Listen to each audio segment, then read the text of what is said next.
Lakeisha was a very average-looking woman, but she had chocolate skin as smooth as a baby's bottom. Despite being in her late 30s, she barely wore any makeup and dressed sharp, as any woman who had spent her life on Capitol Hill in D.C. did. She had recently cut her long braids and was now wearing a short, stylish cut. "What are you so happy about?" Lakeisha asked.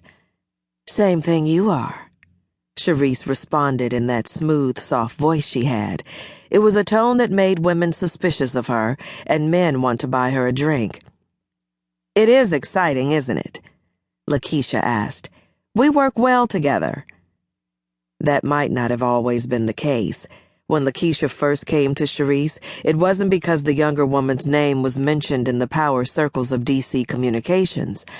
Despite having a husband who was an active and successful lobbyist, Charisse was having a hard time getting invites to the power events in D.C. No, Charisse's name was on the tip of Lakeisha's tongue because Jennifer Ross had placed it there, the woman who was having an affair with Justin. Jennifer had been the wife of Ryan Hodgkins.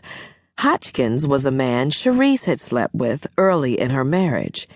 It was suspected he might be the real father of Charisse's daughter, Katie.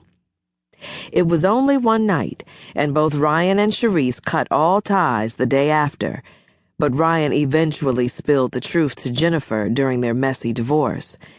Instead of finding Charisse and trying to beat her head into the ground, like most women would do, Jennifer decided to get back at Charisse by sleeping with her husband.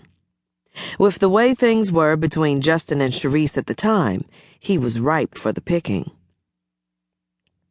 It was during this madness that Lakeisha approached Charisse. Despite taking her up on the offer to help out the Northman campaign, Charisse was more distracted than ever before. Her reputation for being immaculate in her work style took some blows, which Lakeisha was around to witness firsthand. Although she never found out the truth behind Charisse's momentary lapse of professionalism, there were times when Lakeisha doubted Charisse still had it. Those doubts had been obliterated. Charisse had gotten Jennifer out of the way via exposing her plan to Justin and ruining her reputation beyond repair in the Washington Post. After that, Charisse was able to focus once again on her job. Lakeisha, Northman, and the rest of the team had nothing but impressive words to say since then. "You're taking too much credit for this," Lakeisha said with a sly smile. Charisse laughed. "I didn't even say anything." "You don't have to," she answered back. "That smug expression on your face looks like you just made the entire press say your name before sitting back and smoking a cigarette." Charisse had done an amazing job. She was able to increase Northman's exposure and make him a national name. No one outside of Maryland had even known who he was in the beginning. Now, even the Prime Minister of England mentioned him to the British press when discussing the future of American politics. More important to Charisse, her name was being mentioned in the press, as she was giving several quotes a week. Now that Northman was officially announcing Charisse's life was going to go into hyperdrive, this is what she'd wanted forever. She had fought and clawed her way up the ladder, sometimes playing by the rules, but more often by not obeying them.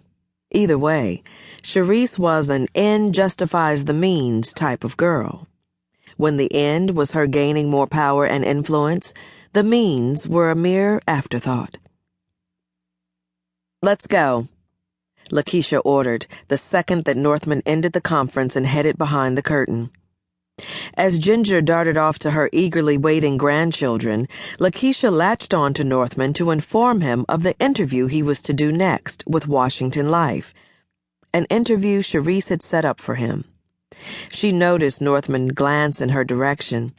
He smiled, and she smiled back, with a thumbs up, keeping a bit of a distance. Lakeisha was very possessive of him, and Charisse had learned to wait a few minutes before showing up. Whenever Charisse did show up, she immediately got Northman's attention. He was no different than any other man.